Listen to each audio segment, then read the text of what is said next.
Good morning everyone. आज से हम एक न्यू सीरीज को एक्सप्लेन करेंगे। मैं उम्मीद करता हूँ कि आपको ये सीरीज काफी पसंद आएगी। एपिसोड की शुरुआत होती है और हम देखते हैं एक लड़की को जो कि कहता है मेरा नाम फेंग है और मैं जहाँ काम करता हूँ वहाँ पर मैं सबसे पावरफुल व्यक्ति हूँ, लेकिन मैं जिस काम को करता हूँ वो मेरी गर्लफ्रेंड को पसंद नहीं आती, इसलिए मैंने अपने ऑर्गेनाइजर को छोड़ दिया है। पर उन्होंने मेरी गर्लफ्रेंड को उठा लिया और उसके साथ ही मुझे अब वहाँ पर उससे बचाने के लिए जाना है। इसलिए आज मैं जीऊंगा या फिर मरूंगा। मुझे लगता है कि आज मेरी मौत होना निश्चित है, लेकिन मैं मरने से पहले वहाँ पर अपनी गर्लफ्रेंड को छुड़वाने जरूर जाऊंगा।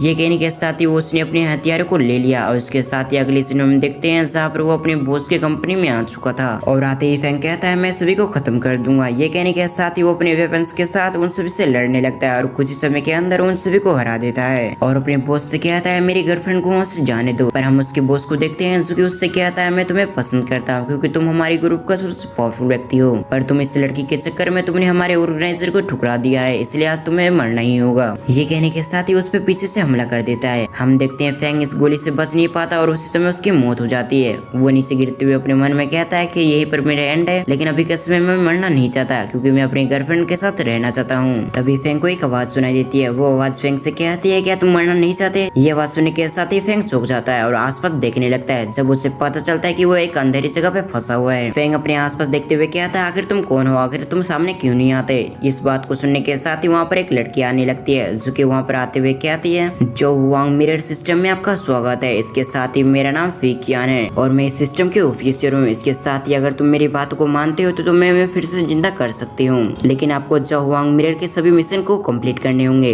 अगर आप ऐसा करने में असफल होते हैं तो उस समय आपको मार दिया जाएगा और उसके बाद आप कभी भी आप जिंदा नहीं हो सकेंगे। उसकी बातों को सुनने के साथ ही फेंग हैरान हो चुका था। इसके साथ ही साथ वो जानता था कि अब उसके पास एक ही रास्ता है वापस लौटने का, इसलिए उससे कहता है अगर ऐसी बात है तो मैं तुम्हारी सारी मिशन कंप्लीट करने के लिए तैयार हूँ, बस तुम किसी तरह मुझे वापस जिंदा कर दो। अब ये बात सुनने के साथ ही उसे एक बॉडी में रिबॉर्न कर देती है और उससे कहते हैं यहाँ पर जितने भी व्यक्ति उन सभी को मारो, नहीं तो ये तुम्हें मार देंगे। फिर सीन शिफ्ट हम कुछ लोगों को देखते हैं जो एक लड़की को मार रहे थे और वो वहाँ पर मारा भी जा चुका था और उसी समय उस बॉडी के अंदर फेंग आ चुका था। फेंग की सोल उसके आते के साथ ही उसके हैंड को रोक लेती है। अब ये देखने के साथ ही वो व्यक्ति हैरान होते हुए कहता है क्या तुम नहीं मरे थे? उनकी बातों का कोई रिप्लाई ना देते हुए फेंग उन्हें मारने लगता है। इसके साथ ही वो समझ चुके थे कि ये फेंग बहुत ज्यादा पावरफुल बन चुका है। फेंग अकेले उन चारों का सामने करता है। इसके साथ ही दो इंसानों को मार भी देता है। ये नजारा देखकर बाकी के दो साथी काफी डर चुके थे क्योंकि वहाँ से भागते हुए कहते हैं आखिर ये व्यक्ति कौन है? और दूसरा व्यक्ति उसे धमकाते हुए कहता है तुम कुछ में इंतजार करना, हमारा संगठन तुम्हें मारने के लिए आएंगे। इधर हम फेंग को देखते हैं जिसकी बॉडी काफी कमजोर थी। इसके साथ ही उसे चक्कर आने लग गए थे। वहाँ पर फीकियान आने के साथ ही उससे कहती है कल्टीवेशन की दुनिया है, यहाँ पर तुम जितना ताकतवर बनोगे उतने ही तुम्हारे लिए काफी अच्छा है। इस बॉडी के रियल ओनर के जितने भी दुश्मन थे तुम्हें उन सभी को खत्म करना होगा। 4 दुश्मनों के अंदर से तुमने 2 दुश्मनों को मार दिया, इसके साथ ही 2 दुश्मनों को तुम्हें खत्म करना होगा।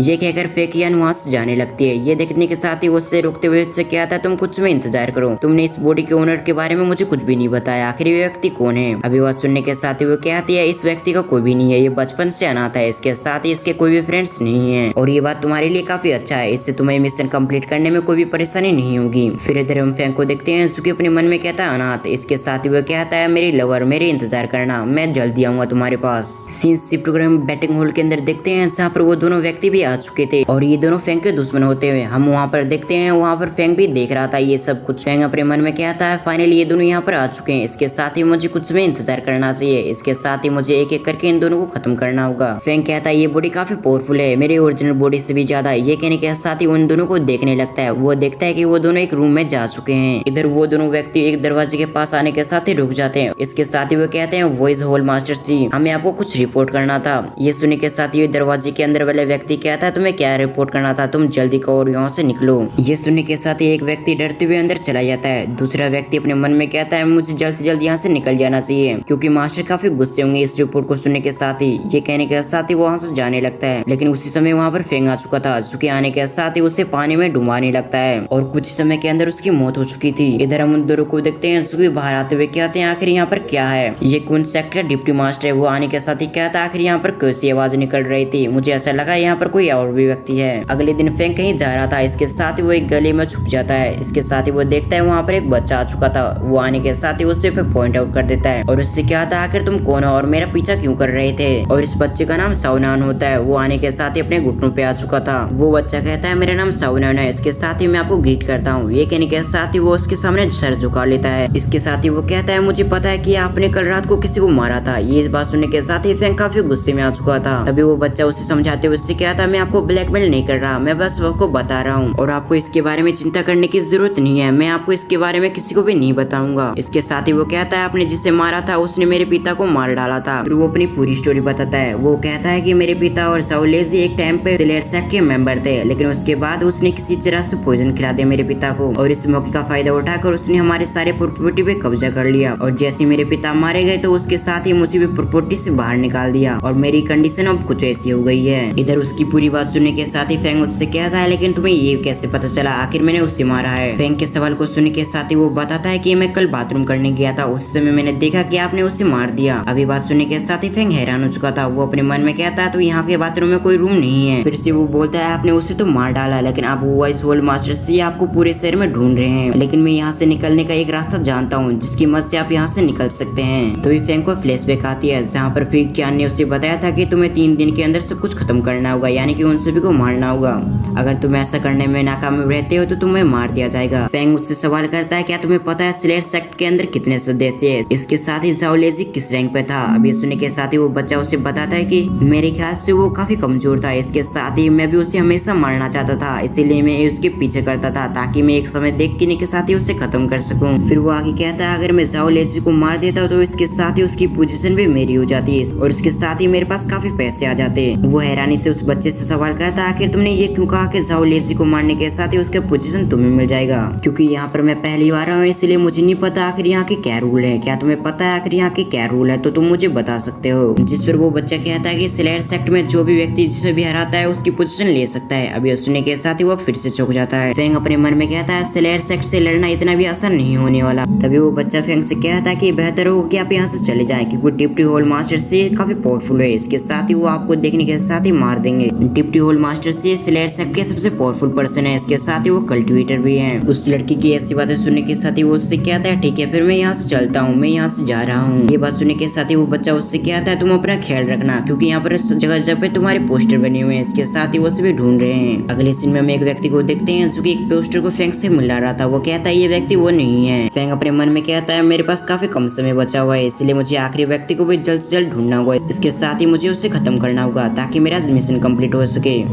दूसरी तरफ हम कुछ लोगों को देखते हैं जहाँ पर वो बातें कर रहे थे कि स्लेयर सेक्ट के 3 मेंबर मारे गए। फेंग अपने पेट को पकड़ने के साथ ही कहता है, मुझे पहले खाना खाना होगा क्योंकि मुझे काफी भूख लगी हुई है। ये सोचने के साथ ही हम अगले सीन में देखते हैं जहाँ पर फेंग एक रेस्टोरेंट के सामने आ चुका था। वो वहाँ पर आते हुए कहता है, जल्दी से मेरे लिए खाना परसो। तभी फेंग को पता चलता है कि आखिरी व्यक्ति वही है जो कि उसके पीछे बैठा हुआ है। इसके साथ ही वो थाली को टुकड़ों टुकड़ों में बांट देता है ताकि उसकी जान ले सके। लेकिन तभी वहाँ पर एक ओल्ड मैन आ जाता है जो कि वहाँ पर आने के साथ ही कहता है, मुझे माफ करना कि यहाँ पर प्लेट टूटी हुई है, मैं भी जाकर इसे चेंज करता हूँ। ये कहने के साथ ही उस प्लेट को लेकर साथ वहाँ से चला जाता है। इधर फेंग अपने मन में कहता है, मैं तो इस प्लेट को इसलिए तोड़ा था ताकि इसकी जान ले सकूं। तभी एक शख्स खाते हुए कहता है, मैंने सुना है कि स्लेयर सेक्ट के कुछ मेंबर्स मारे गए एक ही रात के अंदर। इस बात का रिप्लाई देते हुए ओल्ड मैन कहता है, तुम इसके बारे में यहाँ डिस्कस नहीं कर सकते, क्योंकि अगर ऐसा हुआ तो वो लोग हमें भी मार देंगे। ये सुनने के बाद वो कहता है, आप किस बात से डर रहे हैं? यहाँ पर कोई भी नहीं है जो कि हमारी बातें सुन सके। यहाँ तक कि मैंने खुद देखा है कि कई सारे लोग उसकी तलाश कर रहे हैं और अभी तक उसके बारे में कुछ भी नहीं पता चला आखिर उसकी लड़का क्या नाम है। अब ये सब सुनने के साथ ही उस आखिरी बंदे को काफी गुस्सा आ चुका था, इसलिए वो एक कटोरी लेने के साथ ही उस पे सर पे पटक देता है। इसके साथ ही कहता है, आखिर तुम्हारी हिम्मत कैसी हो हमारे स्लेयर सेक्ट के बारे में ऐसी बातें करने की? क्या तुम मेरे हाथों मरना चाहते हो? ये कहने के साथ ही उसे भगा देता है। तभी वो मास्टर उससे कहता है, सेकंड मास्टर आप इसके बारे में गुस्सा ना करें, मैं इसकी तरफ से आपसे माफी चाहता हूँ, प्लीज आप शांत हो जाइए। हम इस व्यक्ति को देखते हैं जो कि वहाँ से भाग रहा था। इसके साथ ही कहता है, ये तो वही व्यक्ति है। फेंग उसे ही देख रहा था। अब फेंग को देखने के साथ ही वो वहाँ से भागते हुए कहता है, कोई मेरी मदद करो, ये किलर मुझे मारने के लिए आ चुका है। तभी फेंग उसके पीछे आ चुका था, जो कि आने के साथ ही उसकी गर्दन को काट देता है। लेकिन इधर हम उस व्यक्ति को देखते हैं जो कि मरते मरते हुए अपने लोगों को बुला लेता है। अब ये देखकर फेंग परेशान हो चुका था। वो अपने मन में कहता है, मुझे जल्द से जल्द यहाँ से निकलना होगा, इससे पहले इस व्यक्ति के यहाँ पर साथी आ जाए। लेकिन अब तक उससे काफी देर हो चुकी थी। हम देखते हैं वो चारों तरफ उसके लोगों ने घेर लिया। तभी एक पर्सन कहता है, तुम भी साइड हो जाओ। हम देखते हैं ये व्यक्ति और कोई नहीं बल्कि से पीटियान होता है, जो कि सामने आने के साथ ही फेंग से कहता है, तुम्हारी हिम्मत कैसे हुई कि हमारे लोग लोगों को हाथ लगा सको, लेकिन तुमने तो यहाँ पर हमारे लोगों को मार दिया। इधर फेंग अपने मन में सोच रहा था कि अगर मैं इस व्यक्ति से लड़ूं तभी मैं जीतने का मौका हो सकता है, इसलिए मुझे इस व्यक्ति से डरना नहीं चाहिए। दूसरी तरफ फेंग का रिप्लाई न सुनने के साथ ही वो काफी गुस्से में आ चुका था, इसलिए वो फेंग पे अटैक कर देता है। इधर फेंग ने उसके हमले को काफी आसानी से डॉज कर लिया, लेकिन दूसरे हमले से हिट होकर वो रेस्टोरेंट के अंदर आ चुका था।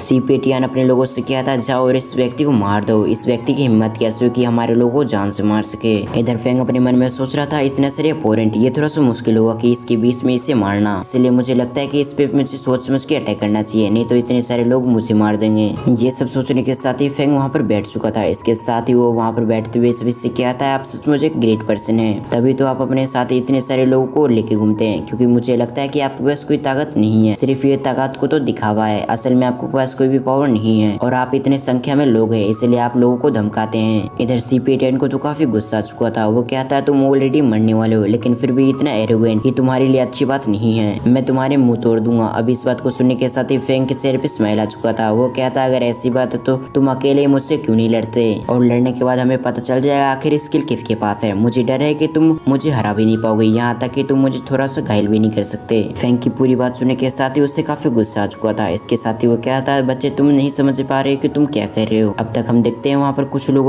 उसकी सोर्ड वहाँ पर लेके आ चुके थे। ये देखने के साथ ही वो अपनी सोर्ड लेने के साथ ही उससे कहता है अब तुम यहाँ पर मरने वाले हो, अभी इससे कोई फर्क नहीं पड़ता आखिर तुम कौन हो। इधर फेंग को काफी डर लग रहा था। वो अपने मन में कहता मैं पहले से काफी फंसा हुआ हूँ, लेकिन किसी भी तरह से मुझे यहाँ से निकलना ही होगा। तभी होल मास्टर से अपनी तलवार को नीचे रखते हुए कहता है मैं किसी ऐसे व्यक्ति को नहीं मारता जिसके बारे में मैं कुछ न जानता हूँ, तो जल्दी से बताओ आखिर तुम कौन हो और तुम्हारा क्या नाम है और तुम किस सेक्ट से आते हो। इस बात को सुनने के साथ ही वो कहता है अगर तुम जानना चाहते हो आखिर मैं कौन हूँ तो इसे ध्यान से सुनो। मैं डिमोनिक सेक्ट से आता हूँ और मेरा नाम ज़ेंग वोजू है और गोल्डन लाइन किंग मेरे ग्रैंडफादर है। अभी बात सुनने के साथ ही वो हैरान हो चुका। फिर इसके साथ ही वो कहता है क्या बकवास कह रहे हो। ये कहने के साथ ही उस पर अटैक कर देता है, लेकिन इधर हम फेंग को देखते हैं जिसने इस अटैक को डॉज कर लिया था। इधर हम शॉप के ओनर को देखते हैं जो कि अपनी दुकान को टूटता फूटता देख काफी गुस्से में आ चुका था। इसके साथ ही वो कहता है मेरी दुकान, तुम लोग मेरी दुकान में तोड़फोड़ मत करो, यहाँ से निकलो। इधर फेंग के पास कोई भी वेपन नहीं होता, इसलिए वो सामान से उस पर अटैक कर रहा था ताकि वो अपने आप को बचा सके। इधर होल मास्टर से काफी गुस्से में आ चुके थे। वो फेंग से कहता है तुम्हारी हिम्मत कैसे हुई तुम मेरे गालों पे क्रैश कर सको, आज मैं तुम्हें बिल्कुल नहीं छोड़ूंगा। तभी हम देखते हैं वो ओपनर वहाँ पर आ चुका था। इससे पहले उसका अटैक उस पर लगता है, उससे पहले फेंग ने उससे बचा लिया और उससे क्या था तुम यहाँ से जाओ। ये कहकर वो होल मास्टर सी के स्वॉर्ड पे खड़ा हो चुका था। इसके साथ ही उस पर अटैक करने लगता है। अब इस वजह से वो होल मास्टर सी काफी घायल हो जाता है और कुछ में पीटने के बाद फेंग उसकी स्वॉर्ड पे लात मारता है, जिस वजह से उसकी स्वॉर्ड हवा में आ चुकी थी। अभी उससे पहले उसकी स्वॉर्ड नीचे आती, उससे पहले उसने होल मास्टर सी को पकड़ रखा था, जिस वजह से हम देखते हैं वो स्वॉर्ड होल मास्टर सी के आर पार हो जाती है और उसके बाद उसकी मौत हो चुकी थी। अब अपने होल मास्टर सी को मारता देख सभी लोग हैरान हो चुके थे। इसके साथ ही अब वो फेंग से भी डरने लग गए थे। वो सभी कहते हैं यहाँ से निकलो, क्योंकि अगर हम यहाँ से नहीं निकलेंगे तो ये हमें भी मार देगा। तभी एक शख्स फेंग से कहता है मैं होल मास्टर को बुला कर लेके आता हूँ, उसके बाद तुम्हें वो बिल्कुल नहीं छोड़ने वाले। लेकिन तभी एक पर्सन वहाँ पर आने के साथ उस पर अटैक कर देता है, जिस वजह से वो घायल हो चुका था। वो आने के साथ ही कहता है मैं सीपेटियन का मास्टर हूँ। अब हमें बताया जाता है इसका नाम सीपेटियन है। ये कहने के साथ ही हम उसके पीछे देखते हैं जहाँ पर वो अपनी पावर को भी धीरे धीरे करके एक्टिवेट कर रहा था। फिर सीन शिफ्ट कर इधर हम फेंग को देखते हैं जो कि अपने मन में कहता है ऐसा लगता है कि ये भी एक कल्टीवेटर है, कितना अच्छा होता कि मेरे पास एक गन होता, अगर गन होता तो मैं इसे 1 सेकंड में खत्म कर देता। तभी वो मास्टर फेंग से कहता है क्या तुम्हारा नाम ज़ेंग वोजी है। अभी सुनने के साथ ही वो कहता है नहीं, मैं तो सिर्फ मजाक कर रहा था। इससे पहले वो अपने नाम बताता, उससे पहले उससे कहता है तुम्हें अपने नाम बताने की जरूरत नहीं है, क्योंकि मैं तुम्हें अभी मारने वाला हूँ, इसलिए मुझे कोई फर्क नहीं पड़ता आखिर तुम किस बैकग्राउंड से आते हो। ये कहकर उसने अपनी ग्रेविटी प्रेशर को एक्टिवेट कर लिया। दूसरी तरफ हम फेंग को देखते हैं जो कि अपने मन में कहता है ये मुझे दबाने की कोशिश कर रहा है। इसके साथ ही अब इसमें कोई आश्चर्य नहीं है कि ये कल्टीवेटर है। इसके साथ ही वो कहने लग गया था कि अब मैं किसी भी तरह से इसे नहीं मार सकता क्योंकि ये एक कल्टीवेटर है। ये कहने के साथ ही वो आसपास देखने लग गया था। ये जहाँ पर वो देखता है कि वो लड़का अभी भी इनके बीच में है। अब उस लड़के को देखने के साथ ही उसके दिमाग में एक आइडिया आता है। फेंग मास्टर को ग्रीट करते हुए उससे कहता है मैंने यहाँ पर कुछ भी गड़बड़ नहीं किया, मैंने यहाँ के किसी भी रूल को नहीं तोड़ा, मैं जो भी किया रूल्स के अंदर रह के किया। उसकी बातों को सुनने के साथ ही वो कहता है आखिर तुम किस सेक्ट से बिलोंग करते हो। जिसका रिप्लाई देते हुए फेंग उससे बताता है कि मैं स्लेयर सेक्ट का डिसाइपल हूँ। स्लेयर सेक्ट के हर व्यक्ति जानता है कि स्लेयर सेक्ट के अंदर एक रूल है कि उसके अंदर कोई भी अपने ऊंचे रैंक वाले व्यक्ति को चैलेंज कर सकता है ताकि उसे हराकर उसके रैंक को हासिल कर सके, और इसीलिए मैंने ऐसा किया। इस तरह मैंने किसी भी तरह से रूल को ब्रेक नहीं किया। अभी ये सब सुनने के साथ ही वो सभी बातें करने लग गए थे। वो सभी कहता है इस व्यक्ति ने जो भी कहा वो बिल्कुल सही है। फेंग कंटिन्यू रहते हुए सभी से कहता है कि मैंने इसकी रैंक हासिल करने के लिए मैंने इसे चुनौती दी, इसके साथ ही मैंने इसे खत्म कर दिया। जिस पर मास्टर उससे कहता है आखिर तुम कौन हो और आखिर तुमने इस सेक्ट को कब ज्वाइन किया। अब इस बात का रिप्लाई देते हुए फेंग उससे बताता है कि मेरा नाम फेंग है, इसके साथ ही मैं कुछ समय पहले यहाँ पर आया हूँ और इसी समय के अंदर मैंने इस सेक्ट को ज्वाइन किया और मैं साउनान का जगह में इस सेक्ट के अंदर शामिल हुआ। अभी बात सुनने के साथ ही वो सभी हैरान हो गए थे। वो सभी बातें करने लग गए थे कि साउनान, आज से पहले हमने इस व्यक्ति का नाम नहीं सुना। इधर फेंग साउनान को देखते हुए अपने मन में कहता है मुझे लगता है कि ये लड़का मेरा मदद करेगा, इसके साथ ही वो समझेगा कि मैं इसकी थ्रू से जगह दिला सकता हूँ इस सेक्ट के अंदर। तभी किसी व्यक्ति ने साउनान को आगे की तरफ धक्का दिया। हम देखते हैं ये और कोई नहीं बल्कि डिप्टी होल मास्टर था। अब इसे देखने के साथ ही सभी लोग फिर से हैरान होते हैं। वो सभी कहते हैं डिप्टी लीडर। उसे देखकर मास्टर कहते हैं आखिर तुम यहाँ पर क्यों आए हो। हमें पता चलता है इसका नाम डिंगमिंग है और इसके साथ ही एक्सटर्मिनेशन सेक्ट का डिप्टी लीडर है। डिंगमिंग कहता है कि मैं यहाँ पर चाय पीने के लिए आया था, लेकिन मैंने सुना कि यहाँ पर कई सारे लोग इकट्ठा हुए, इसलिए मैं यहाँ पर आ गया। डिंगमिंग उस बच्चे से कहता है क्या तुमने इस व्यक्ति को इस सेक्ट के अंदर ज्वाइन किया है और इसके साथ ही तुमने इसे ज्वाइन क्यों किया। अब इस बात को सुनने के साथ ही साउनन काफी घबरा चुका था। तभी बात को संभालते हुए फेंग उसे बताता है कि क्योंकि मेरा चेहरा इसके पिता से मिलता जुलता है, इसलिए इस व्यक्ति ने मुझे अपने सेक्ट के अंदर ज्वाइन किया। इस बात पर सहमति जताते हुए लड़का कहता है हाँ बिल्कुल, इसने जो भी कहा वो बिल्कुल सही है, क्योंकि इसका शकल मेरे पिता जैसा मिलता जुलता है, इसलिए मैंने इसे एक्सेप्ट किया, जो कि अब जीवित नहीं है। इन बातों को सुनने के साथ ही डिप्टी मास्टर कहता है अगर ऐसी बात है तो ठीक है, CPTN का पोस्ट तुम्हारा हुआ, लेकिन मैं तुम्हें बता दूं हमारे रूल्स को तुम्हें फॉलो करना होगा। अगर तुम कुछ भी ऐसे हरकत करने की कोशिश करते हो तो तुम्हें मरना होगा। इस बात को सुनने के साथ ही फेंग काफी खुश हो चुका था। इसके साथ ही कहता है thank you deputy sect leader. इधर मास्टर कहता है अगर ऐसी बात है तो ठीक है, तुम जाकर जल्दी से रिपोर्ट्स को चेक करो। अब सभी के जाने के बाद फेंग हाँपने लग गया था। वो कहता है ये काफी मुश्किल था। तभी फेकेन वहाँ पर आने के साथ ही कहता है मास्टर फाइनली आपने पहले मिशन को कंप्लीट किया है, इसलिए आपको 10 रिवॉर्ड पॉइंट दिए जाते हैं। इन बातों को सुनने के साथ ही फेंग उससे कहता है क्या तुम भूत हो, तुम कभी भी यहाँ पर आ जाती हो और इसके साथ ही मुझे काफी डर लगता है। इन बातों को इग्नोर करते हुए फेकेन उसे बताती है कि आप इस रिवॉर्ड पॉइंट को किसी और चीजों से एक्सचेंज कर सकते हैं, जैसे कि कोई टेक्निक या फिर कोई पावर से। इसके साथ ही सिस्टम आपको ट्रेनिंग करने के लिए बुक ऑफ निर्वाणा देती है। ये कहने के साथ ही वो वहाँ पर एक स्क्रोल लेके आ गई थी। स्क्रोल के अंदर लिखी हुई टेक्निक को तुम प्रैक्टिस करोगे तो तुम बॉडी स्टेज पे आ जाओगे। इस बात को सुनने के साथ ही फेंग काफी खुश हो चुका था। वो उससे कहता है कि ऐसा हो सकता है कि मैं इसमें महारत हासिल करने के साथ ही मैं एक कल्टिवेटर बन जाऊँ। जिस पर फेकियान कहती है बिल्कुल तुम एक कल्टिवेटर बन जाओगे इसके बाद। इसके साथ ही वो कहता है तुम्हारा दूसरा मिशन ये है कि तुम्हें 1 महीने के अंदर अंदर तुम्हें इस सेक्ट का ब्रांच मास्टर बनना होगा। तभी फेंग उससे कहता तुम कुछ समय के लिए रुको, मैं अभी तो स्लेयर सेक्ट को ज्वाइन किया हूँ और तुम कह रही हो कि 1 महीने के अंदर अंदर मैं सेक्ट मास्टर बनूं, ऐसा कैसे पॉसिबल हो सकता है। इस बात को इग्नोर करते हुए फेकियान उससे कहते हैं मुझे नहीं पता आखिर तुम कैसे मिशन कंप्लीट करते हो, लेकिन अगर तुम इस मिशन को करने से या फिर किसी भी तरह से नहीं करते हो तो तुम्हारी मौत हो जाएगी। इस पर फेंग उससे कहता तुम ऐसा कैसे कर सकती हो, ये तो एक धोखा है। और इसी सीन के साथ हमारा दूसरा एपिसोड भी यहाँ पर एंड होता है। हेलो एवरीवन, मैं फिर से आ चुका हूँ एक न्यू एक्सप्लेनेशन वीडियो के साथ। अगर आपने लास्ट पार्ट नहीं देखा तो लिंक डिस्क्रिप्शन में मिल जाएगा। जैसे कि हमने लास्ट एपिसोड में देखा, फेंग ने चौथे व्यक्ति को मार दिया, इस वजह से उसका मिशन कंप्लीट हो गया था। तभी फेकियान ने उसे फिर से एक नया मिशन दिया कि उसे 1 महीने के अंदर अंदर इस सेक्ट का लीडर बनना होगा। अब आगे इस एपिसोड की शुरुआत में फेंग अपने आप को कल्टीवेट कर रहा था, जिस वजह से उसकी बॉडी के अंदर चारों तरफ एनर्जी जा रही थी। तभी एक शार्क ने उस पर अटैक कर दिया। इस चीज को फेंग ने भी महसूस कर लिया, इसलिए वो जल्दी से उसके अटैक को डॉज करते हुए एक एनर्जी अटैक उस पर कर देता है, जिस वजह से वो उसी समय मारा गया था। तभी वहाँ पर फेकियान आती है, जो कि आते ही उसे बधाई देती है। वो कहती है तुमने अपने कल्टीवेशन की दुनिया में पहला कदम रख दिया है। ये सुनने के साथ ही वो फेंग हैरान हो गया था। वो कहता है पहला कदम, इसका क्या मतलब हुआ। जिस पर फेकियान उसे बताती है कि आप जिस लेवल पे हैं अभी किसी में वो सबसे निचला लेवल है। अभी कल्टीवेशन की दुनिया में कई पावरफुल एक्सपर्ट भरे हुए हैं। इन सभी चीज़ों के बारे में सुनने के बाद फेंग को समझ में आता है कि अभी के समय वो सबसे नीचे लेवल पे है। अगर वो अपने आप को प्रोटेक्ट करना चाहता है तो उसे और भी पावरफुल बनना होगा, उसके बाद ही वो अपनी असली दुनिया में जा पाएगा। इन सभी चीज़ों के बारे में सोचने के बाद वो उससे कहता है आखिर तुम यहाँ पर क्यों आई हो। जिस पर फेकियान उसे बताती है तुम्हें 3 दिन हो चुके हैं कल्टीवेशन करते हुए, इसलिए मैं बताने के लिए आई हुई थी, तो तुम्हारे कई सारे काम भी हैं। ये सुनने के साथ ही वो हैरान हो गया था। वो कहता है मुझे 3 दिन हो गए, मुझे पता भी नहीं चला। अगले सीन में हम फेंग को देखते हैं जहाँ पर वो मार्केट में घूम रहा था। तभी वहाँ पर वो होल मास्टर भी आ जाता है। तभी एक व्यक्ति कहता है होल मास्टर ने तुमसे कुछ कहा था कि तुम्हें उस मर्डर का रिपोर्ट लेना है, क्या तुम हमारे मास्टर की बात नहीं मानते। अभी बात सुनने के साथ ही फेंग उससे कहता है मैं भूल गया था इसके बारे में, मुझे माफ करना।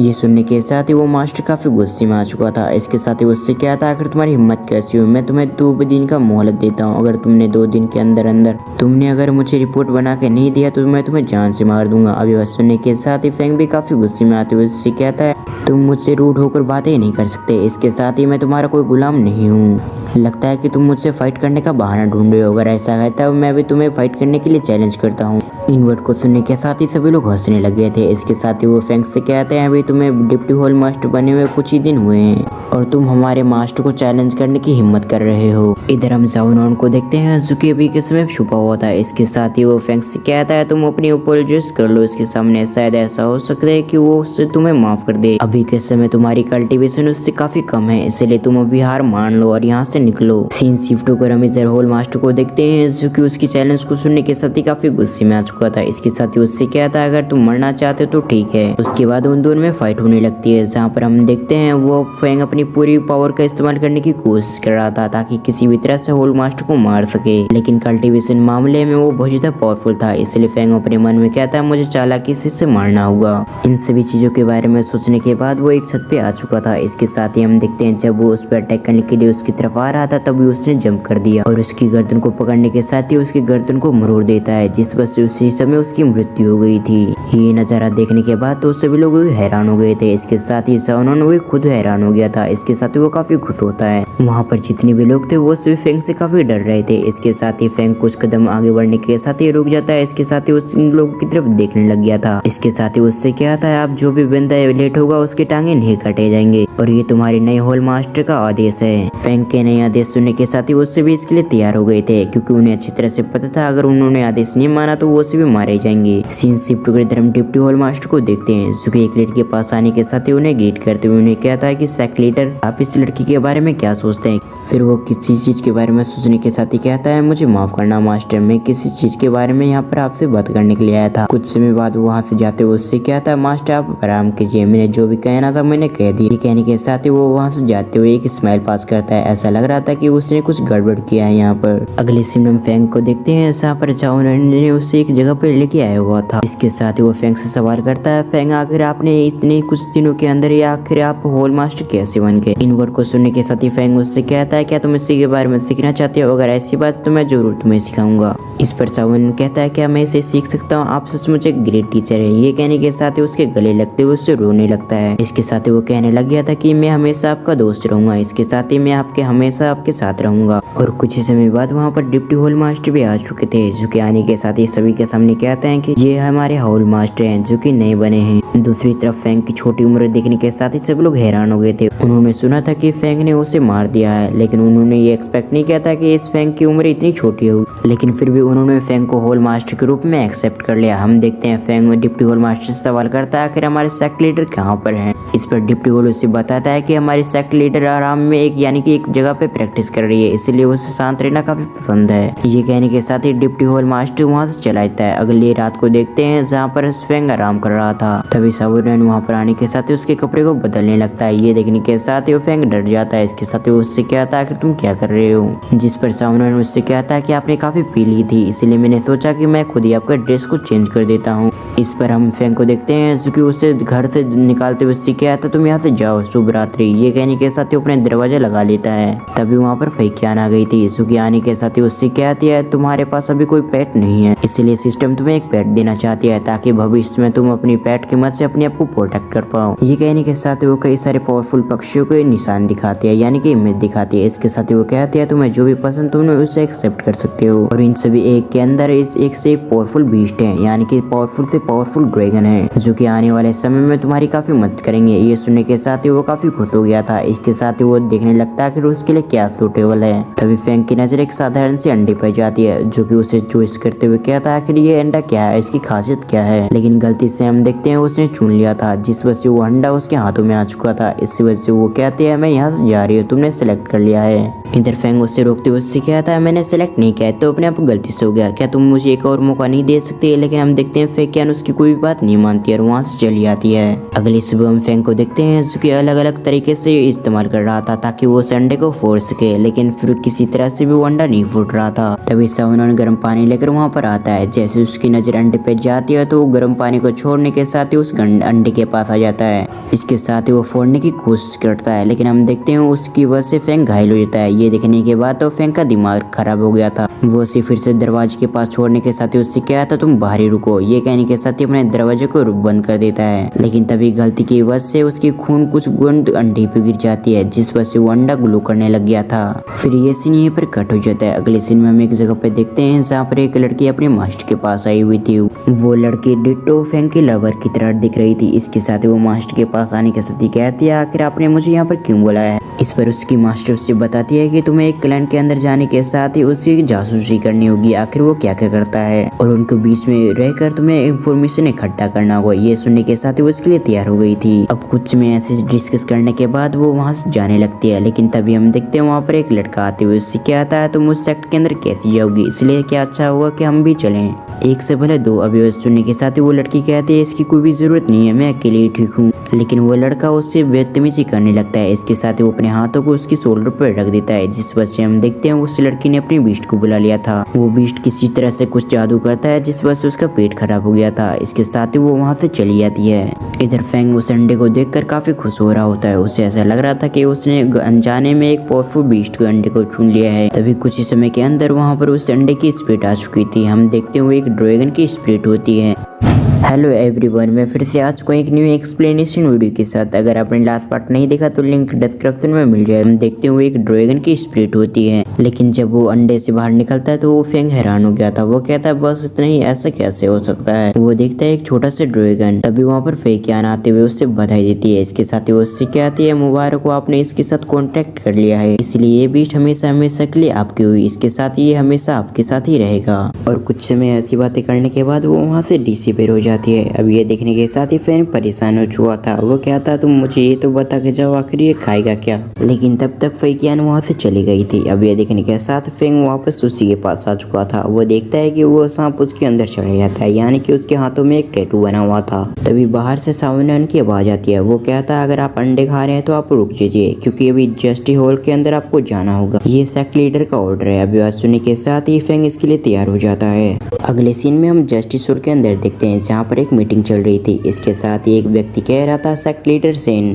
क्या आपको नहीं लगता कि हमारी मंथली सैलरी को आपको बढ़ा देना चाहिए। ये जब से सेक्ट बना है तब से हमारे ये तीसरी बार सैलरी बढ़ी है, इसलिए हम सभी चाहते हैं कि हम सभी की सैलरी बढ़ा दीजिए। अब इस बात से सभी लोग एग्री होते हैं। इस पर सेक्ट लीडर सेन कहते हैं, अगर ऐसी बात है तो तुम में से किसी को भी दिक्कत है तो रूल्स के अकॉर्डिंग तो वो मुझे चैलेंज कर सकता है और मेरी पोजीशन वो मुझसे ले सकता है मुझे हराने के बाद। ये सुनने के साथ ही सभी लोग घबरा जाते हैं और एक दूसरे की तरफ देखने लग गए थे, क्योंकि उन सभी को अच्छी तरह से पता था सेक्ट लीडर सेन कितनी पावरफुल है। लेकिन इधर हम उसी शख्स को देखते हैं जो कि उसकी तरफ देखते हुए उससे कहता है, तुम एक कुत्ती हो, इसके साथ ही तुम्हारे कुत्ते जैसा रूल्स मैं बिल्कुल नहीं मानता, और जहाँ तक रही तुम्हारी चुनौती की बात तो ठीक है, फिर मैं इसे एक्सेप्ट करता हूँ। ये सुनने के साथ ही हम सेक्ट लीडर सेन को देखते हैं जो कि एक चाबुक मारने के साथ ही उसे नॉकआउट कर देती है। ये देखकर तो सभी लोग हैरान हो गए थे। वो सभी अपनी पोजीशन से उठते हुए कहते हैं, आखिर ऐसा कैसे हो सकता है, एक ही चाबुक के अंदर वो हार गया। लेकिन सेक्ट लीडर स्वान ने तो अभी टोंग स्वान रियल में ब्रेक थ्रू किया है। सेक्ट लीडर सेन आगे बढ़ने के साथ ही सभी से कहती है कि अगर तुम्हें लगता है कि मैं कुछ गलत कर रही हूँ, तुम आगे आकर मुझे चैलेंज कर सकते हो, और अगर तुम ऐसा नहीं कर पाते हो तो तुम्हें मेरे रूल्स को फॉलो करना होगा। सीन शिफ्ट होकर इधर हम फेंग को देखते हैं जो कि अपने मन में क्या था, ये अच्छा मौका है कि मैं इसे चैलेंज करूँ, लेकिन अभी के समय मेरी कल्टीवेशन काफी वीक है, इसलिए अच्छा हो कि मैं अभी के समय इससे पंगे ना लूं। वो अपनी जगह से उठकर उस सेक्ट लीडर सेन को ग्रीट करते हुए इससे कहता है, मैं समझ चुका हूँ, आखिर आप क्या कहना चाहते हैं, वैसे हम वैसे ही करेंगे जैसा आपने कहा है। हम हर सिचुएशन में आपकी मदद करने की पूरी कोशिश करेंगे, लेकिन हमारी कल्टीवेशन लिमिटेड है,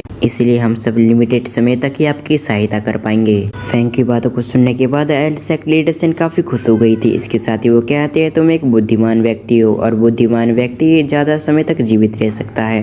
ये कहने के साथ ही वो वहाँ से चली जाती है। उसके बाद हम देखते हैं मास्टर डीन को, जो कि सभी को भड़काते हुए कहता है, हमें किसी न किसी तरह से इसकी इलाज करना ही होगा, क्योंकि अगर ऐसा ही चलता रहा तो इसका क्रूरता और भी बढ़ जाएगा। लेकिन आप चिंता ना करें, आप सभी की कल्टीवेशन में जानता हूँ, आप सभी की कल्टीवेशन लो है, लेकिन फिर भी मेरी कल्टीवेशन लगभग उसकी तरह हो चुकी है, इसलिए अगर आप कोई सहायता नहीं कर पाते हैं तो कोई बात नहीं, मैं इसे निपट लूंगा। ये सुनने के साथ ही वो सभी काफी खुश हो चुके थे। इसके साथ ही एक लड़की अपनी जगह से उठने के साथ ही कहता है, वॉइस होल मास्टर आपको बहुत बहुत धन्यवाद। इसके साथ ही वो सभी कहते हैं, अगर आपने इससे निपट लिया तो आप भविष्य में जो भी कहेंगे हम वो करेंगे आपके लिए। अगले सीन में हम फैंग को देखते हैं जो कि अपने घर के पास आ चुका था। इसके साथ ही हम साउनॉन को वहीं पर देखते हैं, वो उसकी तरफ बढ़ते हुए उससे कहता आखिर उसने क्या कहा। तभी गलती से साउनॉन का पैर एक पत्थर में भिड़ जाता है, जिस वजह से उसका मुंडी फैंग के पेट में जाके लगता है। इस वजह से फैंग को चोट आ गई थी। वो उसे साइड करते हुए उससे कहता है, उसने मुझसे कहा कि मैं तुमसे दूर रहूं। ये कहने के साथ ही वो अपने दरवाजे को बंद कर देता है और उससे कहता है तुम यहाँ से चले जाओ। घर के अंदर आने के साथ ही वो फैकियान को बाहर निकालता है। इसके साथ ही वो उससे कहता है, तुम मुझे बताओ आखिर मैं कैसे पावरफुल बन सकता हूँ, क्योंकि मुझे सेक्ट लीडर सेन से जल्द लड़ना है, इसलिए तुम मुझे बताओ आखिर मैं कैसे पावरफुल बन सकूंगा। इस पर फैकियान उसे बताती है, अगर ऐसा है तो तुम 100 मिशन को कंप्लीट कर सकते हो। इसके साथ ही तुम ऐसा कर सकते हो कि तुम बुरे कल्टीवेटर को खत्म कर दो। इस वजह से तुम्हें अच्छे सारे रिवॉर्ड मिलेंगे, जिसकी मदद से तुम अपनी कल्टीवेशन को काफी तेज से इंक्रीज कर सकते हो। जितना ज्यादा तुम अपने से ज्यादा पावरफुल लोगों को मारोगे उतनी ही बड़ा रिवॉर्ड दिया जाएगा। और ऐसा भी हो सकता है कि तुम उस रिवॉर्ड के बदले में एक्सचेंज कर लो, जैसे कि किसी टेक्निक या पील से। अभी इस बात को सुनने के साथ ही फैंग तो काफी खुश हो गया था। ऐसे ही कुछ समय डिस्कस करने के बाद फैकियन वहाँ से चली जाती है। उसके बाद हम देखते हैं वो लड़का भी आ गया था। इसके साथ ही वो कहता है, तुमने कहा था कि तुम मुझे टेक्निक सिखाओगे। इस पर फैंग उसे एक टेक्निक देते हुए उससे कहता है, अब तुम मुझे शांति से रहने दो। ये कहने के साथ ही उसे टेक्निक दे देता है। अब हम रात को देखते हैं जहाँ पर वो खाना खा रहा था, लेकिन जैसे उसकी नजर हटती है तो वो फिर से देखता है कि उसका खाना गायब हो चुका है। उसके बाद उसकी नजर जाती है उसके सांप पे, यानी कि उसके बीस्ट पे, जो कि अब तक उसी ने खाना खा लिया था। ये देखने के साथ ही उसे काफी गुस्सा आता है। तभी एक मार्क्समैन आने के साथ ही फैंग पे अटैक कर देता है, लेकिन सही समय पे मास्टर डीन वहाँ पर आ चुके थे, जो कि आने के साथ ही उसे भगा देते हैं। इसके साथ ही वो फैंग से कहते हैं, मुझे पता है कि तुम मुझसे लड़ना चाहते हो सेक्ट लीडर सेन से, इसलिए मैं तुम्हारे लिए कुछ लेके आया हूँ। फिर वो अपने पास से एक पिल को निकालते हुए उसे देते हुए कहते हैं, तुम इसकी मदद से अपनी पावर को इंक्रीज कर सकते हो और इसकी मदद से तुम सेक्ट लीडर सेन से लड़ पाओगे।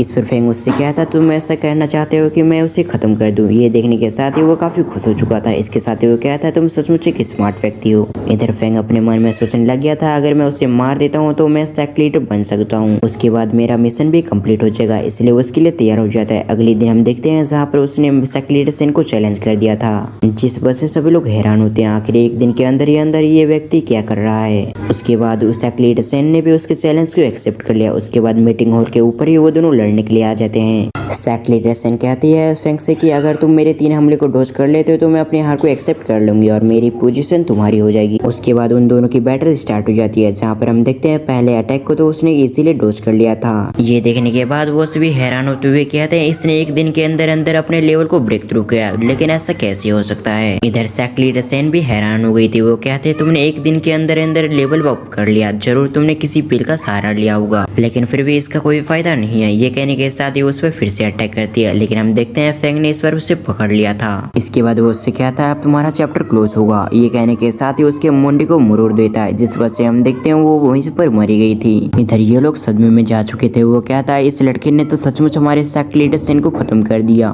फैंग नीचे आते हुए कहता है, डोंट ब्लेम मी, तुम मुझे दोष नहीं दे सकती, तुमने खुद ही कहा था कि ये तुम्हारा रूल है, तो मैंने तुम्हारे रूल के अकॉर्डिंगली मैंने तुम्हें खत्म कर दिया। और ये भी जंगल का रूल भी है, जंगल में जो कमजोर व्यक्ति होते हैं यानी कि जानवर होते हैं उसे खत्म कर दिया जाता है। हेलो एवरीवन, मैं फिर से आज को एक न्यू एक्सप्लेनेशन वीडियो के साथ। इसके साथ ही अगर आपने अभी तक पिछले एपिसोड नहीं देखा तो लिंक डिस्क्रिप्शन में मिल जाएगा। जैसे कि हमने पिछले एपिसोड में देखा था कि फैंग ने सेक्ट लीडर सेन को खत्म कर दिया था, तो अब आगे इस पार्ट की शुरुआत में वो सभी लोग काफी खुश हो गई थी। इसके साथ ही कहते हैं सेक्ट लीडर सेन यहाँ पर मारी जा चुकी है, अब हम पर अत्याचार नहीं होगा। ये सब कहते वो सभी काफी खुश हो गए थे। इसके साथ ही वो सभी वहाँ से चले आते हैं और कुछ समय बाद वहाँ पर डिप्टी होल मास्टर आते हैं, जो कि सेक्ट लीडर सेन की तरफ देखते हुए उससे कहता है, तुम मारी जा चुकी हो, इसलिए अब तुम मेरे किसी भी तरह से काम नहीं आओगी। ये कहने के साथ ही उसने उसकी बॉडी से किसी तरह के क्रेचर को निकाल लिया था। अब रात को डिप्टी होल मास्टर फैंग के साथ एंजॉय कर रहा था। इसके साथ ही वो कहता है, फाइनली तुमने उसे मार ही दिया। तभी उसे महसूस हुआ कि इस कमरे में उन दोनों के अलावा कोई और भी है, इसलिए वो कहता है, तुम कौन हो, तुम बाहर निकलो। उसने जैसे शब्द कहना खत्म किया था उस समय वहाँ पर आ चुकी थी सेक्ट लीडर सेन। अब ये देखने के साथ ही वो हैरान हो गया था। फिर हमें एक फ्लैशबैक दिखाया जाता है, जहाँ पर हमें पता चलता है कि सेक्रेटरी सैन और फेंग ने आपस में बात कर रखा था। फेंग ने सेक्रेटरी सैन को बता दिया था कि कैसे डिप्टी होल मास्टर उसे मारना चाहता है और इसीलिए उसने इस पिल को भी दिया है। लेकिन जैसे सेक्रेटरी सैन उसे देखती है तो हैरान हो गई थी। इसके साथ ही वो कहती है यही तो है जिसकी वजह से वो मुझे कंट्रोल कर पा रहा है। ऐसा लगता है कि वो मुझे मारने के बाद तुम्हें भी मारना चाहता है, लेकिन डिप्टी होल मास्टर अभी उसे कंट्रोल कर सकता था, इसलिए सेक्रेटरी किसी भी तरह से उसकी मदद नहीं कर सकती थी।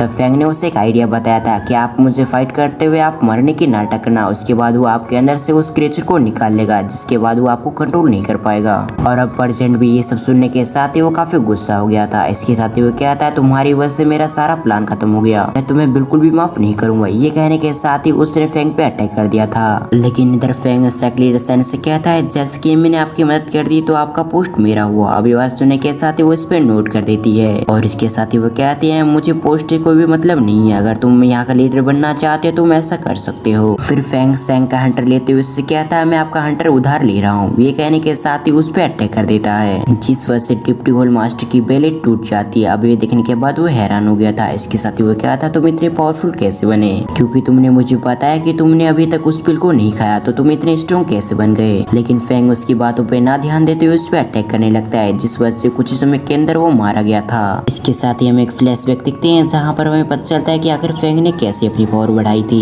एक्चुअली फेकिंग ने उसे बताया था कि अगर तुम बुरे इंसानों को मारते हो तो तुम इसके बदले रिवॉर्ड ले सकते हो, और इस मैंशन के अंदर भी कुछ बुरे इंसान थे जिसे फेंग ने खत्म कर दिया था और इसके बदले उसने अपनी पावर को इंक्रीज कर लिया था।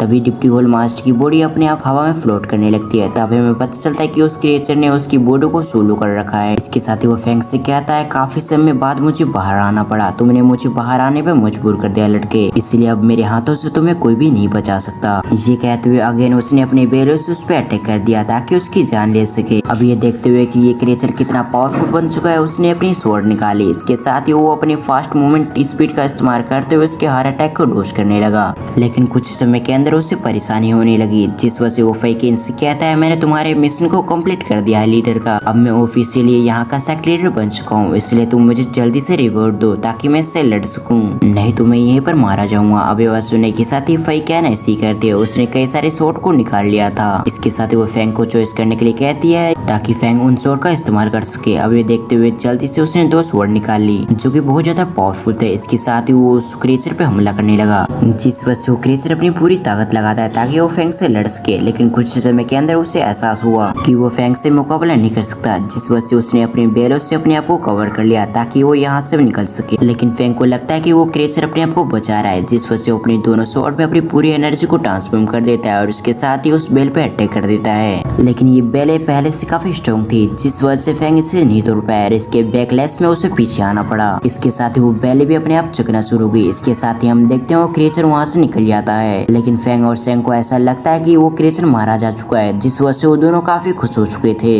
इसके बाद सेंग रोमांटिक तरीके से फेंग से फ्लर्ट करने लगती है, जिस वजह से हम देखते हैं फेंग भी उससे फ्लर्ट करने लग गया था और फ्लर्ट करते हुए उसने उसके कमर को पकड़ लिया, जिस वजह से हम देखते हैं उसने उसे एक चाटा दे दिया। इस वजह से फेंग अपने मन में कहता है इसने भी तो मुझसे फ्लर्ट किया, अब मैं जब इससे फ्लर्ट कर रहा हूँ तो अब ये मुझे चाटा मार रही है, ये इस लड़की की काफी गलत बात है। और कुछ समय बात करने के बाद सैन उससे कहते हैं आप तुम इस सेक्ट के मास्टर बन चुके हो, इसलिए मैं तुमसे कहना चाहती हूँ कि तुम सभी से अच्छा व्यवहार करना, क्योंकि अगर तुमने ऐसा नहीं किया तो मैं तुमसे लाइफ एंड डेथ की मैच करूंगी। ये कहते हुए सैन वहाँ से चली जाती है। उसके जाते वहाँ पर फेकिन आ गई थी, जो कि आती उससे कहती है कि तुम ड्रैगन का सही सा ख्याल नहीं रख रहे हो, अगर ऐसे ही चलता रहा तो ड्रैगन अपने आप को कैसे बड़ा कर पाएगा, तुम्हें इसकी पावर को बढ़ाने के लिए इसे अच्छे से रखना होगा, इसके साथ ही तुम्हें इसे अच्छा खाना देना होगा। इन सभी वर्ड को सुनने के बाद उससे काफी गुस्सा आ रहा था, क्योंकि वो ड्रैगन उससे किसी भी काम नहीं आ रहा था, उल्टा उसके लिए मुश्किलें और भी बढ़ा रही थी। जिस वजह से वो कहता है ठीक है मैं उसका अच्छे से ख्याल रख लूंगा, लेकिन सबसे पहले अभी भी मेरे पास कुछ रिवॉर्ड्स कॉइंस बचे हुए हैं, जिस वजह से मैं चाहता हूँ कि तुम मुझे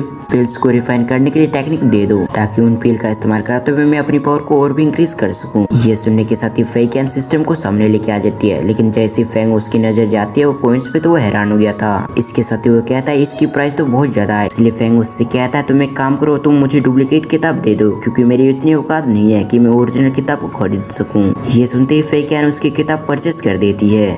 उसके बाद फेकिन फेंग से कहती है सक्सेसफुली आपने इस मिशन को कंप्लीट कर लिया है, इसलिए आपको नया मिशन दिया जाता है, और आपका नया मिशन ये है कि आपको ज़ुआनवू सेक्ट के सारे मास्टर को मारना होगा। अगर आप ऐसा करने में असफल होते हैं तो आपको उसी समय मार दिया जाएगा। इसके साथ ही आप कभी भी ओरिजिनल वर्ल्ड में टेलीपोर्ट टेलीपोर्ट नहीं हो पाएंगे। इन वर्ड को सुनने के बाद तो फैंग का दिमाग खराब हो गया था। इसके साथ ही वो फैकियान से कहता अब मुझे कितने लोगों को मारना हो, क्योंकि जब से मैं इस वर्ल्ड में टेलीपोर्ट हुआ जब से मुझे किसी न किसी को मारना ही पड़ रहा है। ये कहते हुए उसने फैकियान के मिशन को एक्सेप्ट कर लिया था, क्योंकि उसके पास कोई ऑप्शन नहीं था। अब सीन शिफ्ट होकर हम दूसरे सेक्ट के अंदर देखते हैं, जहाँ पर वही डिसाइपल जो कि उस लड़की को परेशान कर रहा था वो उसके बारे में जानकारी ले रहा होता है। वो कहता है भाई तो तुम फाइनली उस जानवर सेक्ट के अंदर जा चुकी हो, लेकिन तुम फिक्र मत करो, मैं तुम्हारे पीछे पीछे जरूर आऊंगा। अगर आपने इस सीरीज के पिछले एपिसोड्स देख रखे होंगे तो आपको पता होगा आखिर ये व्यक्ति कौन है। उस लड़की की इतना कहती है हमारा सीन शिफ्ट होकर बाई पे आ गया, जो कि अपने रेबिट के साथ फैंग की सेक्ट की तरफ आ रही थी। इसके साथ ही वो कहती है अब मुझे आगे बढ़ने से पहले मुझे यहाँ पर नहा लेना चाहिए। ये सब सोचते हुए उस पानी के अंदर चली जाती है और इत्तेफाक से वहाँ पर फैंग भी था, जो कि वो भी उस पानी में नहा रहा था। जो सीन दिखाते हुए हमारा ये एपिसोड यहाँ पर एंड होता है।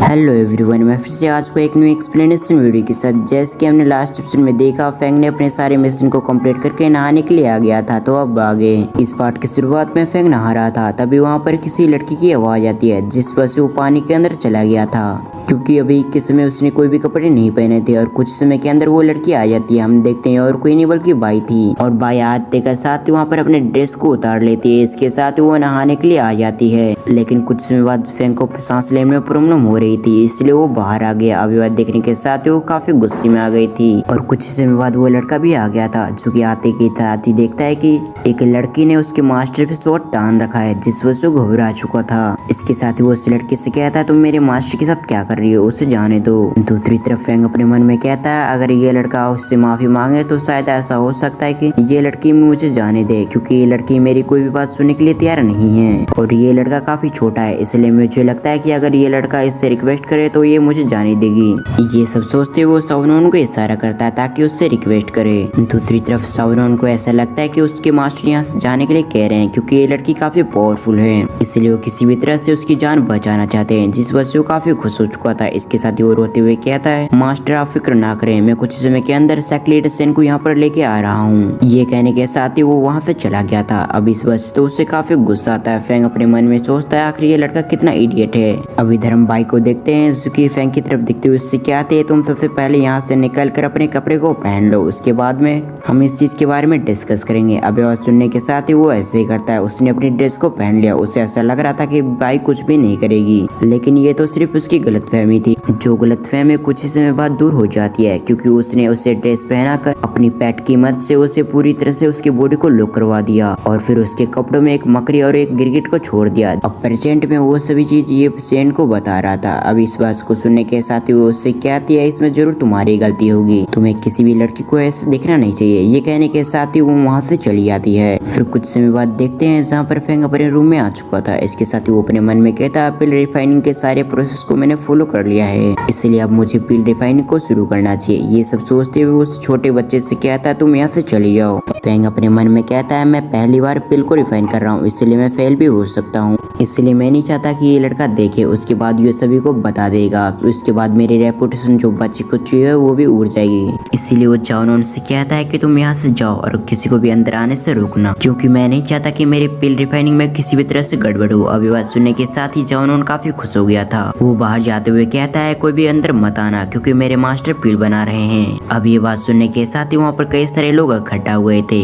अब उसकी ये हरकत देखने के साथ ही फैंग ने अपने माथा पटक लिया था। वो कहता है मैंने इस लड़के को कहा था कि किसी को भी अंदर मत आने देना, लेकिन ये लड़का तो उल्टा यहाँ पर सभी लोगों को जमा कर रहा है। लगता है मेरा बच्चा को 4 रेपुटेशन में मिट्टी में मिल जाएगा। ये सब सोचते हुए फैंग रैंडमली होप्स को डाल रहा था फर्नेस के अंदर, लेकिन कुछ समय बाद वो किताब में पढ़ता है जहाँ पर लिखा हुआ था कि किसी भी होप्स को गलत टाइमिंग पर ना डालें, नहीं तो आपका पिल रिफाइन नहीं होगा। ये पढ़ते उसके होश उड़ गए थे। इसके साथ ही वो कहता है इस लाइन को तो मुझे सबसे पहले पढ़ना चाहिए था। उसने जैसे अपने वर्ड्स पूरे किए उस समय वहाँ पर एक धमाका होता है। इसका ये मतलब था कि वो अपने पिल को बनाने में फेल हो गया है। फिर अगले सीन में हम सभी लोगों को मीटिंग हॉल में देखते हैं, जहाँ पर सेक्रेटरी सेन खड़े होते हुए कहती है कि हमारे सेक्ट के अंदर कोई जासूस घुस चुका है, जो कि हमारी इंफॉर्मेशन किसी और सेक्ट को दे रहा है, इसीलिए हम सभी को सावधान रहना होगा। उसने जैसी अपनी बात पूरी की उसी समय वहाँ पर दरवाजा टूट गया था और उसी समय वहाँ पर आ चुका था वही व्यक्ति, जो कि आते ही फेंग को उसकी पोजीशन से हटा देता है। इसके साथ ही वो कहता है तुम यहाँ पर नहीं रह सकते, जब तक मैं इस सेक्ट के अंदर रहूंगा तब तक मैं इस सीट पे खुद बैठूंगा, इसके अलावा यहाँ पर कोई भी नहीं बैठेगा। ये बात सुनने के साथ ही सभी को काफी गुस्सा आ गया था, लेकिन वो व्यक्ति बहुत ज्यादा पावरफुल होता है। तभी वो फेंग से कहता है अगर तुम चाहते हो कि मैं तुम्हारे सभी लोगों को छोड़ दूं तो तुम्हें 5000 कॉइन्स देने होंगे, उसके बाद ही मैं यहाँ से जाऊंगा और इसके साथ ही मुझे हर महीना 5000 कॉइन्स चाहिए। उसके बाद उसकी नजर जाती है सेक्ट लीडर सेन पे, जिसकी तरफ देखते हुए उससे कहता है इसके साथ ही मुझे ये लेडी भी चाहिए। ये बात सुनने के साथ ही इस फेंग को काफी गुस्सा आ गया था। इससे पहले वो कुछ कहता, उससे पहले वहाँ पर फेकियान आ गई थी, जो कि उससे कहती है कि तुम्हें इसे मारना होगा और तुम्हारे पास सिर्फ आज रात भर का टाइम है। फेंग अपने गुस्से को शांत करते हुए कहता है यूनजी मेरे पास एक पिल है जिसकी मदद से तुम अपनी कल्टीवेशन को काफी स्पीड से इंक्रीज कर सकते हो। वैसे वो किसी पिल का नाम लेता है, जिसका नाम सुनने के साथ ही वो हैरान हो गया था। इसके साथ ही यूनजी कहता है क्या तुम्हारे पास सचमुच पिल है? इस बात पे सहमति जताते हुए वो कहता है हाँ मेरे पास पिल है, लेकिन इसके बदले तुम्हें सेक्ट लीडर सेन को कुछ भी नहीं करना होगा। अब इसके लिए वो तैयार हो जाता है। अगले सीन में फेंग मेडिटेशन कर रहा था पानी में। इसके साथ ही वो अपने मन में कहता है फेकियान ने मुझे एक पिल दिया था जिसकी वजह से मेरी काफी पावर इंक्रीज हो चुकी है, अब मैं यूनजी को मार सकता हूँ। तभी एक गार्ड की आवाज आती है जो कि फेंग को बताता है कि सेक्ट लीडर सेंग के कमरे में यूनजी उसे परेशान करने के लिए गया है। अब ये बात सुनने के साथ ही उसे तो काफी गुस्सा आ जाता है। इसके साथ ही वो अपने मन में कहता है उसने तो मुझसे कहा था कि वो सेक्ट लीडर सेन को कुछ भी नहीं करेगी, तो अब उसकी हिम्मत कैसे हो गई। अगले सीन में हम यूनजी को देखते हैं जो कि सेक्ट लीडर सेन के कमरे में आ चुका था। इसके साथ ही उससे बदतमीजी कर रहा होता है और आसपास कई सारे एल्डर्स गिरे थे क्योंकि वो सभी सेक्ट लीडर सेन को बचाने के लिए आए हुए थे। यूनजी उन सभी से कहता है तुम सभी पावर लेवल में मुझसे काफी कम हो, इसके बावजूद तुम मुझसे लड़ना चाहते हो। लेकिन तब तक वहाँ पर फेंग भी आ चुका था जो कि अपने एल्डर्स की ऐसी हालत देखने के साथ ही काफी गुस्सा हो जाता है। इसके साथ वो यूनजी से कहता है तुम मरोगे, ये कहने के साथ ही उस पर पावरफुल अटैक कर देता है। ये अटैक सचमुच काफी पावरफुल था जिस वजह से यूनजी भी कुछ कदम पीछे जाता है। इसके साथ ही वो फेंग की तारीफ करते हुए कहता है सचमुच तुम कुछ स्किल को पोजिस करते हो। तभी सेन फेंग से कहती है कि तुम केयरफुल रहना क्योंकि इसके पास वो टेक्निक्स है जो टेक्निक काफी पावरफुल है। और उसके बाद उन दोनों में फाइट होने लगती है। इसके साथ ही हम देखते हैं फेंग अपनी पूरी पावर लगा रहा था ताकि उसे खत्म कर सके, क्योंकि फेकियान ने उसे रेत की घड़ी दी थी जिसे खत्म होने से पहले उसे किसी भी तरह से यूनजी को मारना ही होगा। इधर फेंग अपनी पूरी कोशिश कर रहा था ताकि उसे खत्म कर सके, लेकिन इधर हम यूनजी के आसपास देखते हैं जो कि वहाँ पर एक बैरियर आ गया था। इस बैरियर को देखते हुए यूनजी काफी खुश हो जाता है। फिर वो फेंग को बताता है कि इस बैरियर को तुम कभी भी नहीं तोड़ पाओगे क्योंकि इस बैरियर को मेरे ग्रैंडफादर ने लगाया ताकि कोई मुझे मार ना पाए। ये कहते हुए उसने फेंग की बुरी हालत कर दी थी। उसके बाद वो फेंग को अपनी तरफ करीब लाते हुए उससे कहता है कि अब देखो मैं तुम्हारे सामने इसे मार दूंगा और तुम्हें मारने के बाद मैं इससे काफी मजे करूंगा। इन वर्ड को सुनने के बाद तो फेंग को सच में बहुत ज्यादा गुस्सा आ गया था, इसलिए उसने अपनी इस पावर में बहुत ज्यादा एनर्जी लगा दी थी और वो अपनी पूरी एनर्जी से उस पर अटैक कर देता है जिस वजह से उसका बैरियर टूट गया था। और उसके बाद वो अपनी 30 सेलेस अटैक का इस्तेमाल करता है जिस वजह से वो कुछ समय के अंदर मारा जाता है। मिशन कंप्लीट होते वहाँ पर फेकियान आ गई थी, सुखी आते हुए उससे कहती है तुम्हें 500 कॉइंस दिए जाते हैं। और कुछ समय बाद वहाँ पर बाई भी आ गई थी, सुखी आते हुए उस पर गुस्सा करते हुए उससे कहती है बेवकूफ तुमने ये क्या कर दिया। उसकी ये कहती है हम देखते हैं यूनजी को जिसकी बॉडी से रेड कलर की एनर्जी निकल रही थी और वो रेड कलर की एनर्जी उसकी बॉडी के अंदर चली जाती है। फिर वो बाई उसकी बताती है कि यूनजी के ग्रैंडफादर बहुत ज्यादा पावरफुल है, इसके साथ ही उन्होंने उसके अंदर कुछ डाल रखा है जिसकी मदद से कोई भी यूनजी को मारेगा तो उसके अंदर से निकल कर ये रेड एनर्जी उसके अंदर चली जाएगी। और अब जबकि तुमने यूनजी को मारा है तो इसकी एनर्जी तुम्हारे अंदर जा चुकी है जिस वजह से यूनजी के ग्रैंडफादर तुम्हें बिल्कुल नहीं छोड़ेंगे, वो भविष्य में तुम्हें ढूंढते हुए जरूर आएंगे, इसीलिए जितना जल्दी हो सके उतना जल्दी तुम यहाँ से निकल जाओ। ये सुनने के बाद फेंग हैरान हो गया था। इसके साथ ही वो कहता आखिर तुम मेरी मदद क्यों कर रही हो क्योंकि तुम भी तो इसी सेक्ट से आती हो। तब सेंग आगे आते हुए उसे बताती है कि ये असल में हमारे सेक्ट से ही आती है लेकिन उसके सेक्ट में रहती है ताकि जासूसी कर सके।